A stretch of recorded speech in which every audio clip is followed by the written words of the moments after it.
Ladies and gentlemen, this is my boomstick. Really? It goes boom whenever you fire it off. I love this thing so much, even though I don't get to use it that often anymore, but still, I love the Blitz Cannon. And yes, I'm gonna pay for that one shot that I did fire off of. It's money well spent, besides, we're practically loaded by now. Well, for the time being, but still, I love the Blitz Cannon. I love it so much. Greetings all, it's Blue Knight, and welcome back to Ratchet Clank, Going Commando. Previously, we wrapped up our business on Joba, more or less. We did compete in the Megacorp Games Arena and took part in a variety of its fights. We assembled, or I should say acquired, two of the gadgets that were up for grabs as prizes in the Joba Arena. The gravity boots, which we are wearing right now, and the not so liked, at least by me, infiltrator.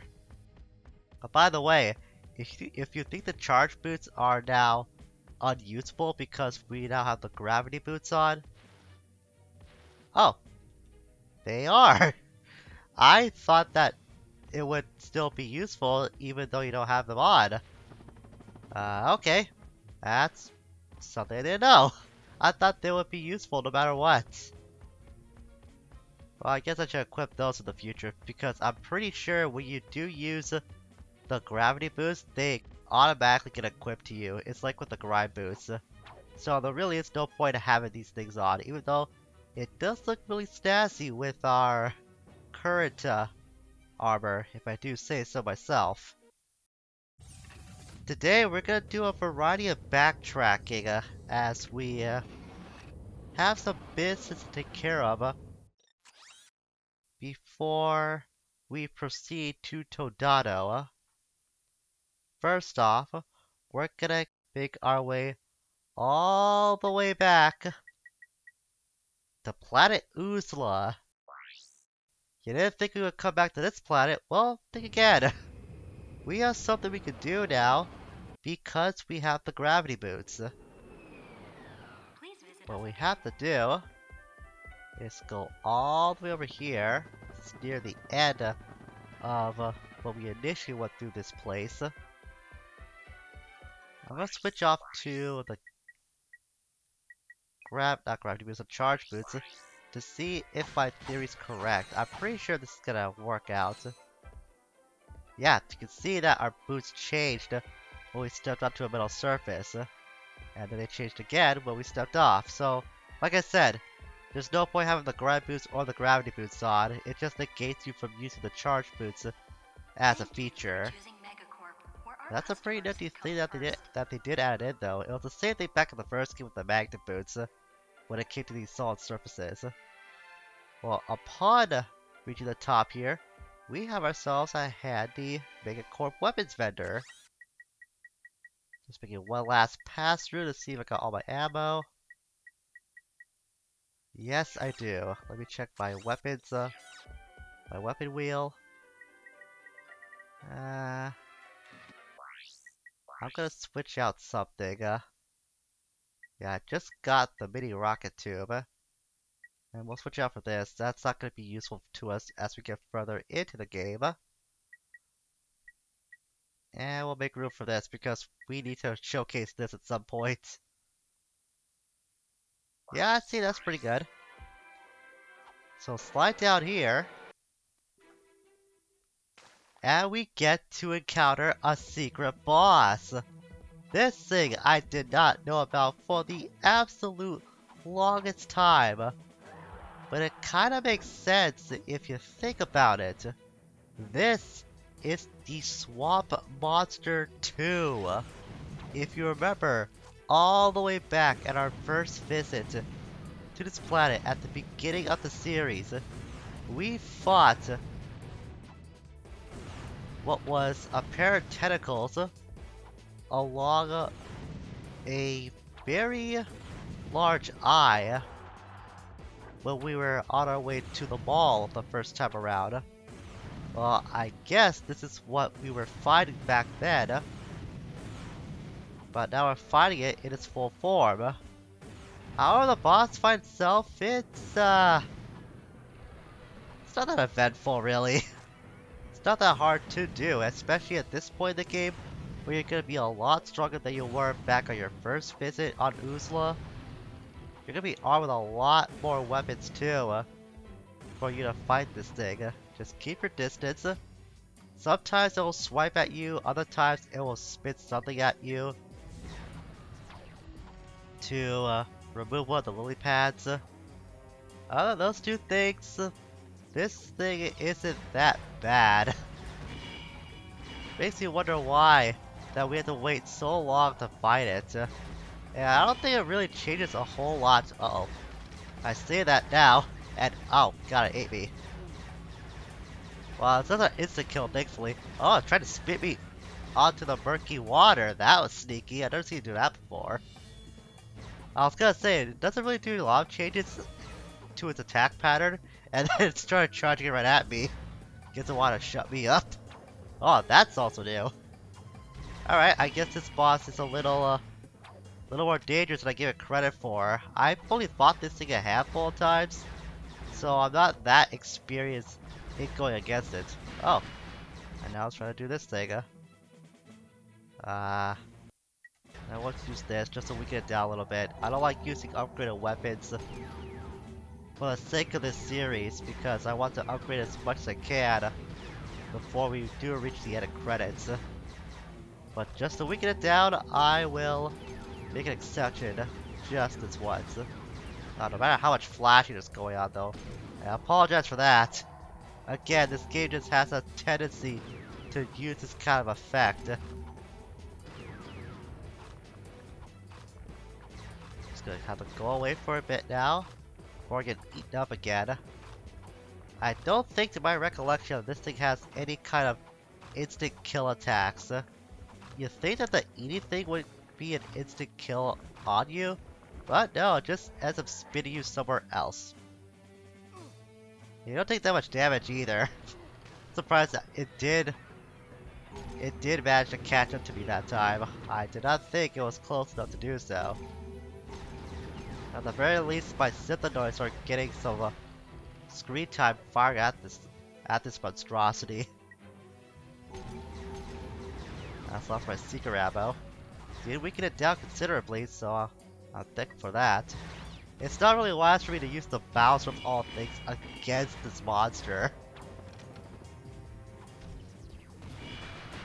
See, it's not ideal weapon to have unless it's within range.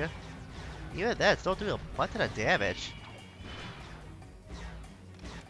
I will let Synthanoids finish this thing off. However, defeating the Swamp Monster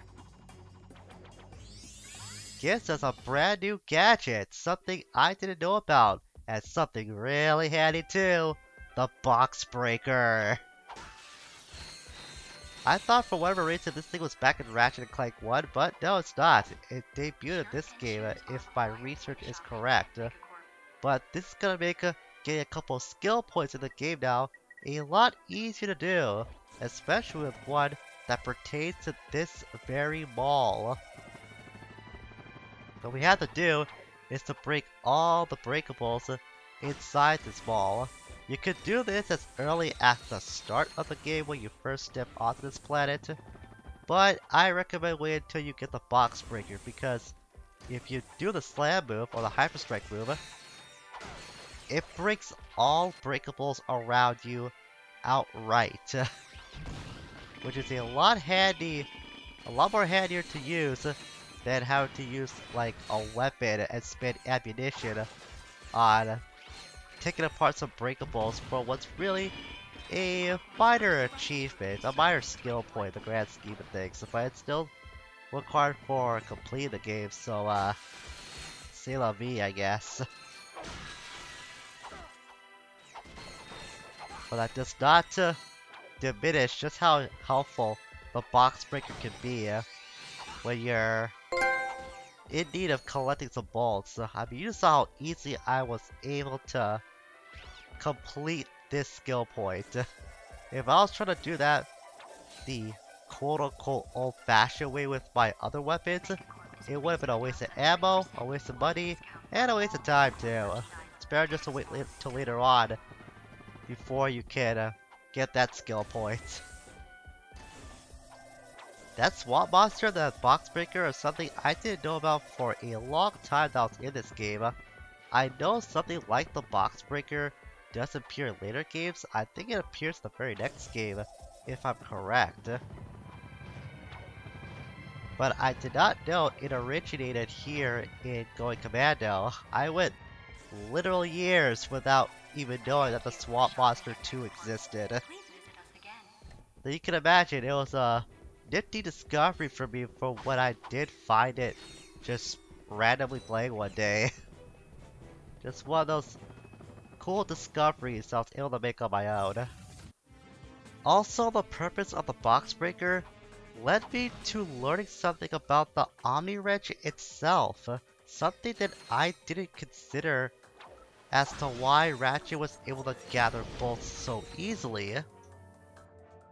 It turns out there's a lore reason as to how Ratchet can collect them so simply. They're not being drawn to his person, or at least that's what it looks like in the game, just for like game reasons I suppose. But it's due to the fact that the bolts are attracted to your Omni Wrench, which makes so much more sense when it comes to learning how the bolts can be drawn to Ratchet so simply and so effectively too. It was something I did not consider before until I looked it up when I was doing research for this project. It was a very tiny but an intriguing piece of lore to learn about. I'm pretty surprised that they did come up with a reason as to why Ratchet has a wrench as his main weapon slash tool to utilize. It's not just for fixing stuff or to beat up foes. It's also used to pick up currency very easily. I just thought it was a nifty detail that I just want to share for the longest time. It's so cool that they did think of why Ratchet is capable of doing something as mundane as picking up bolts. Something that you really wouldn't think of in a video game design mindset if you're just looking at it as a player, because you see these kind of games all the time where the collectible will just disappear once the player character touches a collectible, like how Mario gets a coin or Link gets a rupee. They just get it because they touched the object, and the pickup is theirs just because that's how games work. But for Ratchet, it's completely different. It's his wrench that's attracting the bolts, not his person, his own body. Again, I just thought it was really nifty to share, and I just wanted to share that piece of lore with you. What's not so nifty is now we get to see just how much of a headache-inducing thing this device can be. Yeah, you saw that? You saw that, right? I was that close to finishing this lock, and because I didn't know where I didn't know where the path was to get to the end. It reset me back to square one. Also, it might be just me, but I don't think the control stick is the best thing to use when you have to do one of these locks. It doesn't cooperate, it doesn't register with your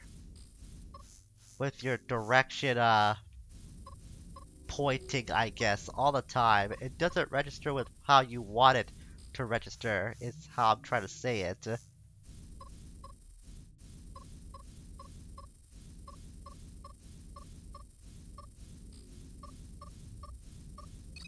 Oh my god, I finally got it. It took me a few tries, but man, that's annoying. That's one of the more annoying locks in this game for the Infiltrator. I hate it so much. That lock is just a primary example of why I have such a disdain for that device. It's so horrid. Well, at least it was worth it, I suppose, in the end. We got an nanotech boost out of it. But man, it does not excuse just how much of an annoyance the Infiltrator is. Anyways, we're not done with the Dako yet. Much like with Uzla, we have a skill point where we have to break all the breakables, but not in just one section of this planet. We have to break all the breakables that Indako has to offer, so you have to go through both routes in order to accomplish this skill point. Again, it's just better to wait until you have the box breaker, so you can just hyper strike everywhere until the game eventually recognizes that you did enough work to get the skill point.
There it is.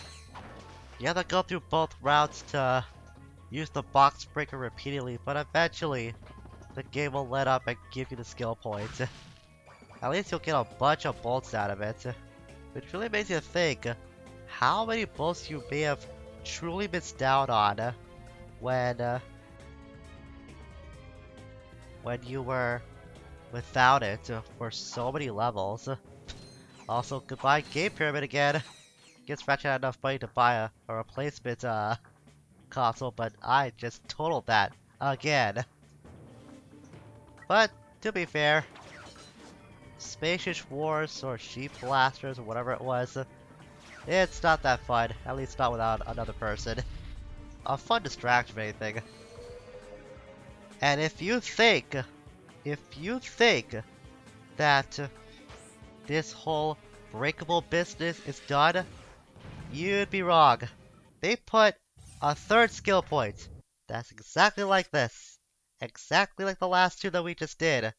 But this time, you gotta do it at the Mactar Resort. To be fair, there were a lot of breakable looking things here before, but now the game is really expecting you to go the distance with this new box breaker.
Man, I do not feel sorry for whoever owns this joint. They probably scammed a lot of people out of illegally robbing money from them from like rigging games or just flat out not being fair with their gambling establishment. So I feel justified in tearing this place a new one. I gotta pay the bill for how much damage I just accumulated for this place.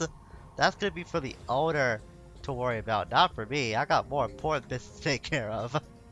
Thanks for reminding me about that twice now, game. I think I know how first-person shooting works at this point, but thanks for reminding me for the umpteenth time. Man, it really does say something though, that they put 3 skill points that are exactly like this in 3 different locations in this game. Like they were all just have the same stipulation attached to them, just in different planets. I wonder if they were running out of ideas at this point when they were making making the skill points. Again, on the bright side, I'm getting a lot of bolts out of it, but still, nowhere near enough for what the plasma coil and how much it costs. Our backtracking isn't done yet. In fact, this is the last bit of backtracking that we're gonna do. If you head over here, I mentioned that there were 2 glitchy troopers that would blow up the moment you got close to this part of the level when you were doing the skill point for clearing out all the enemies on this planet with the Gatatron weapons. Well, there was a vent here that where those guys would be, and this is a good time for me to use the Spider-Bot glove, because this is necessary for what we have to get. So just move around with the Spider-Bot glove with the left stick. That's all there is to it. You got 30 seconds to utilize it before it either blows up at the end of the timer or when you hit circle. By using the Spider-Bot, we activate a switch by doing that and then circling all the way over. No, not there. I think that might be another vent entrance for the Spider-Bot. But let's go all the way over here. Yep. You'll find yourselves another platinum bolt.